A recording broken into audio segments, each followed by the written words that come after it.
All right, I'm going to do what you need to do for the test here. And again, we're discussing sinusoidal functions. I'm going to try to go through all the steps here. I'll do the best to write it as neatly as possible, but my styluses don't seem to be working as well as I'd like them to, as you can see just by that. So I guess I need to get some new styluses, but we'll go from there. So I'm going to try to go through all the keystrokes.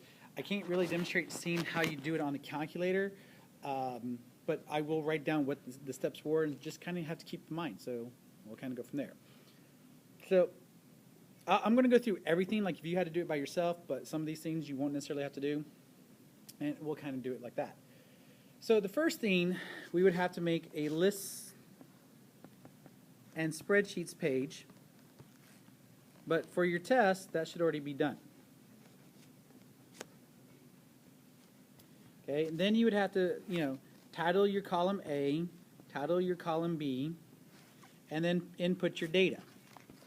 Okay, to do the regression, to get that regression equation, you can move over to an empty column, let's say C or D or whatever, and to get the regression, you'd have to press Menu.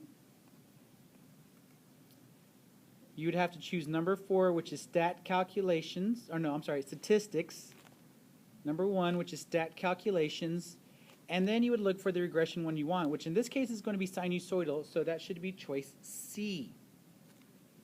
Okay, because we want a sinusoidal regression. And then of course they'll give you, when you do that, you'll get your A, your B, your C, your D, and you need to put that into the regression equation as it needed to. Okay. Then, after you've done that, you would have to, if you were doing this from scratch, you would press Control and then Dock.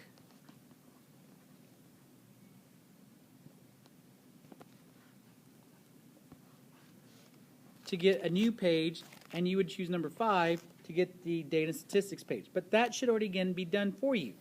So then you've got your data and statistics, and you're looking at it here.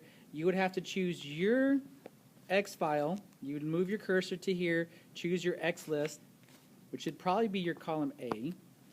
Choose your Y list, which should probably be your column B, and you should see the scatter plot of some sort. Now, to get the curve, we have to go to Menu,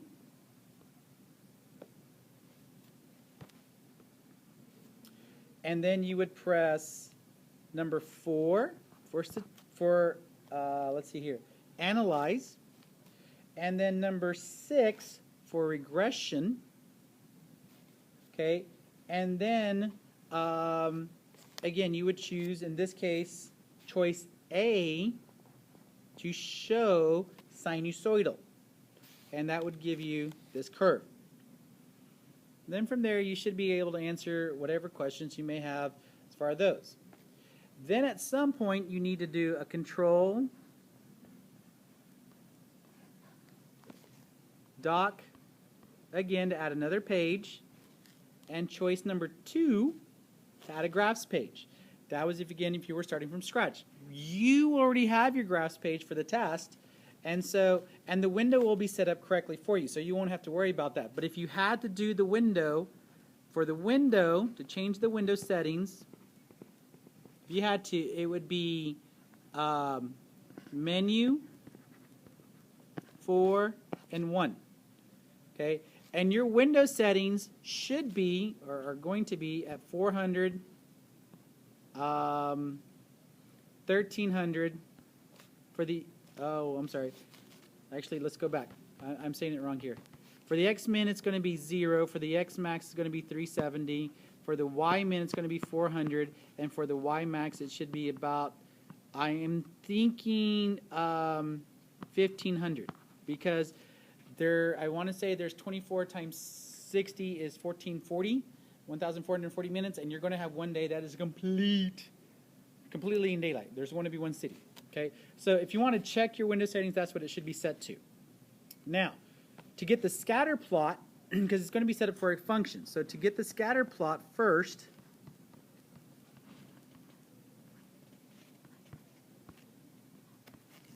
you need to say menu,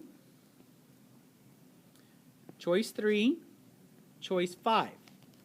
Then you should see S1 on your screen, and you would have to type in what your X is, what your Y is there. After you've got that, so then that would give you the scatter plot. Okay?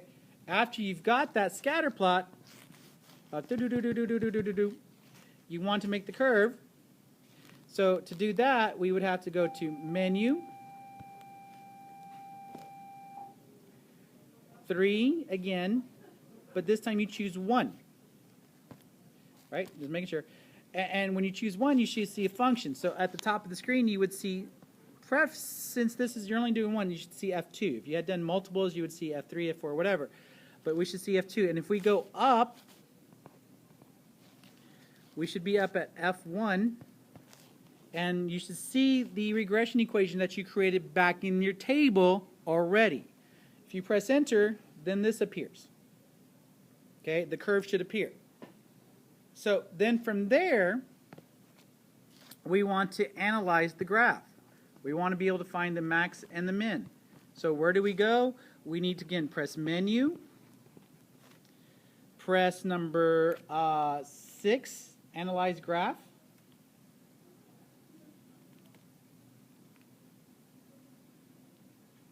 Right? And then you would choose number 3 for the maximum.